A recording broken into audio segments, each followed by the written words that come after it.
सो cam छो public. तो आज हम सॉल्व करने वाले हैं पॉइजन डिस्ट्रीब्यूशन का एक क्वेश्चन कुछ ऐसा है हमारे पास।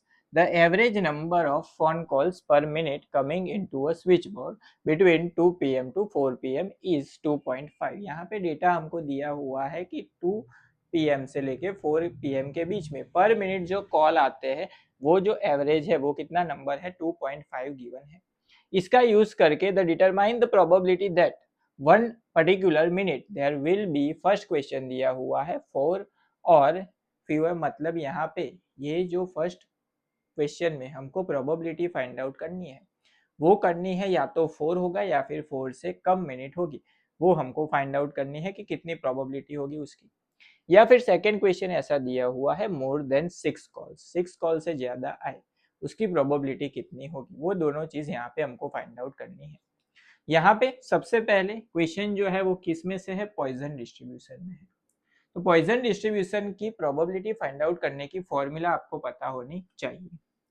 वो जो फॉर्मूला होती है वो होती है P of x is equal to k is equal to e raise to minus lambda into आएगा lambda raise to k upon k factorial.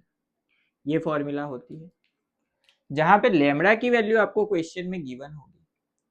के जो है वो क्या होगा, यहाँ पे x इज इक्वल टू 0 के लिए प्रोबेबिलिटी फाइंड आउट करे तो k की वैल्यू होगी 0, 1 के लिए फाइंड आउट करे तो k की वैल्यू क्या होगी 1। अब यहाँ पे लेमड़ा की वैल्यू कौन सी होगी, तो लेमड़ा की वैल्यू क्वेश्चन में हमको गिवन है 2.5। सो लेमड़ा इज इक्वल टू होगा 2.5। यहाँ पे लेमड़ा की वैल्यू पुट कर लेते हैं तो p of x is equal to k is equal to e raise to minus lambda यानी कि माइनस 2.5।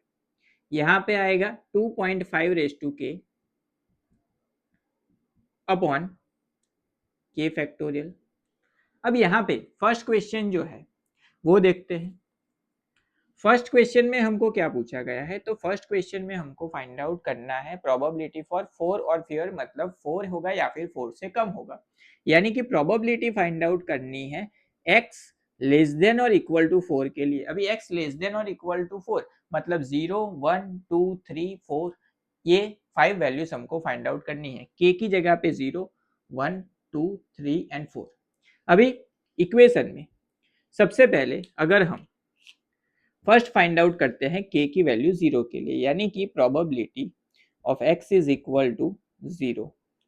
सो वो क्या होगी e raise to minus 2.5 into 2.5 ऐसे का वैसा। k की वैल्यू क्या है 0, मतलब 2.5 रेस टू 0 अपॉन आएगा 0 फैक्टोरियल, 0 फैक्टोरियल होता है 1। 2.5 किसी की भी पावर 0 हो तो वो भी क्या होगी 1 होगी। बचा क्या e raise to minus 2.5। E raise to minus 2.5 उसकी वैल्यू आप अगर कैलसी में काउंट करो तो वो आपको मिलेगी 0.08208। तो ये होगी ई रेस टू माइनस 2.5 की वैल्यू। अभी उसके बाद x इज इक्वल टू 1 के लिए वैल्यू फाइंड आउट करनी है तो सेम चीज repeat. Probability of x is equal to 1, k की जगह पे क्या पुट करना है 1, यानी कि इस वाली फॉर्मूला में e रेस टू माइनस 2.5 ऐसे का वैसा। 2.5 रेस टू क्या आएगा 1 अपॉन 1 फैक्टोरियल, 1 फैक्टोरियल 1 होता है, यहाँ पे 2.5 मल्टीप्लाई में आएगा। e रेस टू माइनस 2.5 उसकी वैल्यू है 0.08208 इंटू क्या करेंगे 2.5। इसको अगर हम कैलकुलेट करें तो हमारा जो आंसर है वो होगा 0.2052। इसको आप कैलसी में कैलकुलेट कर दो, यहाँ पे मैंने ऑलरेडी लिखा हुआ है सारे आंसर, तो वो मैं डायरेक्ट मल्टीप्लाई करके लिख रहा हूँ। अभी उसके बाद x इज इक्वल टू 2, यानी कि probability of x is equal to 2 put करेंगे k की जगह पे तो क्या होगा e raise to minus 2.5, 2.5 raise to 2 upon आएगा 2 फैक्टोरियल। 2 फैक्टोरियल क्या होता है 2 इंटू 1 यानी कि 2 होगा। e रेस टू माइनस 2.5 उसकी वैल्यू होती है 0.08208 इंटू 2.5 उसका स्क्वायर करेंगे तो होगा 6.25 अपॉन आएगा 2।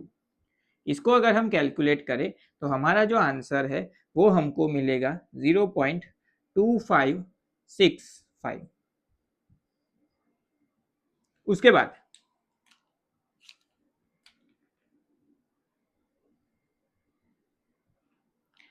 x इज इक्वल टू 3 के लिए वैल्यू फाइंड आउट करते हैं। So probability of x is equal to 3, इस वाली फॉर्मूला में k की जगह पे 3 पुट करेंगे, यानी कि e रेज टू माइनस 2.5 ऐसे का वैसा 2.5 रेज टू क्या होगा 3 अपॉन आएगा 3 फैक्टोरियल, 3 फैक्टोरियल यानी कि 3 इंटू 2 इंटू 1, 3 इंटू 2 होगा 6, तो यहाँ पे आएगा 6। e रेज टू माइनस 2.5 उसकी वैल्यू 0.08208 इंटू 2.5 उसका अगर हम क्यूब करेंगे तो वो होगा 15.625 अपॉन आएगा 6। इसको अगर हम कैलकुलेट करें तो हमारा जो आंसर है वो होगा 0.2137। तो ये होगी probability for x is equal to 3। उसके बाद 4 के लिए फाइंड आउट करना है। So probability of x is equal to 4, k की जगह पे वैल्यू क्या पुट करेंगे 4, यानी कि e raise to minus 2.5 2.5 raise to 4 upon आएगा 4 फैक्टोरियल, 4 फैक्टोरियल यानी कि 4 इंटू 3 इंटू 2, 4 इंटू 3 होगा 12, 12 टू होगा 24, तो डिवीजन में क्या आएगा 24। e रेज टू माइनस 2.5 उसकी वैल्यू 0.08208 इंटू 2.5 रेज टू 4, 2.5 का पावर अगर हम 4 फाइंड आउट करें तो वो होगा 39.0625। इसको अगर हम कैलसी में कैलकुलेट करें तो हमारा आंसर होगा 0.1336। ये हो गई probability of x is equal to 4 की वैल्यू। अभी यहाँ पे हमको टोटल प्रोबेबिलिटी फाइंड आउट करनी है, probability of x less than और इक्वल टू 4, यानी कि probability of 0 plus probability of 1 plus probability of 2 plus probability of 3 plus probability of 4, यानी कि ये जो सारे बॉक्स किए हुए हैं उन सभी का अगर हम एडिशन करें तो हमको probability of x less than और इक्वल टू 4 मिल जाएगी। So probability of x less than और इक्वल टू 4 सभी का एडिशन अगर हम करें तो हमारा आंसर होगा 0.89108। तो ये होगा हमारा final answer for first question, यानी कि x लेस देन और इक्वल टू 4 की वैल्यू। अब ये फर्स्ट आंसर हो गया। सेकंड आंसर में हम जाते हैं। सो सेकंड आंसर के लिए सेकंड क्वेश्चन में हमको क्या दिया हुआ है, more than 6 probability, more than 6 calls, यानी कि मोर देन 6 की प्रोबेबिलिटी, मोर देन 6 यानी कि हम क्या लिख सकते हैं, मोर देन 6 को हम लिख सकते हैं probability of second question, probability of x greater than 6 find out करनी है, मतलब 6 से ज्यादा कितने कॉल्स आएंगे। तो अभी ऐसा तो है नहीं कि x की जगह पे k की जगह पे हम पुट करेंगे 7 फिर आएगा 8 फिर आएगा 9, इस तरह से इन्फिनिटी तक चलता रहेगा। लेकिन हम यहाँ पे ऐसा कर सकते हैं कि 1 माइनस अगर हम probability of x less than और इक्वल टू 6 फाइंड आउट करें तो हमको probability of x greater than 6 मिल जाएगी, कि 6 से जितने कम है उसको अगर हम टोटल प्रोबेबिलिटी किसी भी क्वेश्चन में क्या होती है, मैक्सिमम 1 पॉसिबल है, तो 1 में से माइनस करे तो हमको probability of x greater than 6 मिल जाएगी। इसका मतलब हमको क्या पता होना चाहिए, probability of x less than और इक्वल टू 6, या तो 6 होगा या फिर 6 से कम प्रोबेबिलिटी। तो 0 1 2 3 4 5 एंड 6, सो 0 से लेके 4 तक तो हमने आगे क्वेश्चन में फाइंड आउट की है, कितनी मिली 0.89108।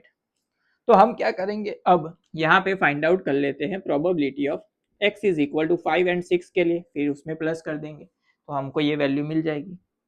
सो probability of x is equal to 5, यहाँ पे k की जगह पे 5 पुट करेंगे तो e raise to minus 2.5, 2.5 raise to क्या आएगा 5 अपॉन आएगा 5 फैक्टोरियल, 5 फैक्टोरियल यानी कि 5 इंटू 4 इंटू 3 इंटू 2 इंटू 1, उसका जो आंसर है वो क्या होगा 120 होगा।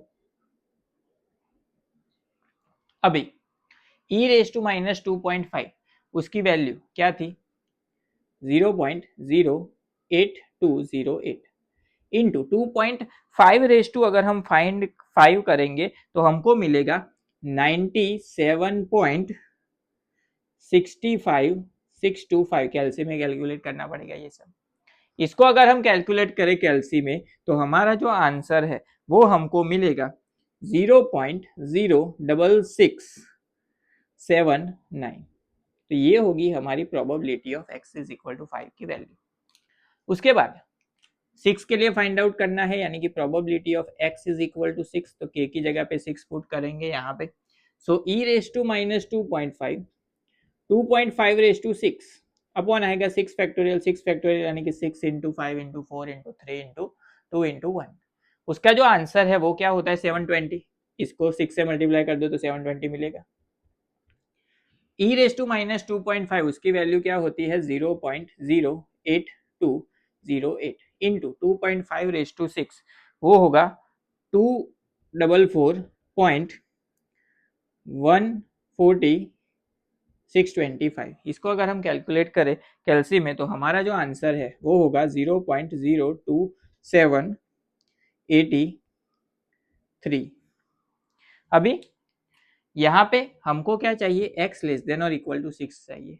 इसका मतलब ये जो है वो कहाँ तक वैल्यू थी, लेस देन और इक्वल टू 4 तक, मतलब 0 से 4 प्लस 5 एंड प्लस 6 अगर हम करें, यानी कि इन दोनों वैल्यू को इसके अंदर प्लस कर दे तो हमको जो हमारा answer probability x less than और इक्वल टू 6 जो है वो क्या मिलेगा, यानी कि इसका टोटल जो है वो होगा 0.9857। सो ये वैल्यू को यहाँ पे पुट कर लेते हैं तो 1 माइनस 0.9857, तो इसका जो आंसर है वो कुछ ऐसा होगा 0.0143। तो ये होगी probability of x greater than 6 की वैल्यू।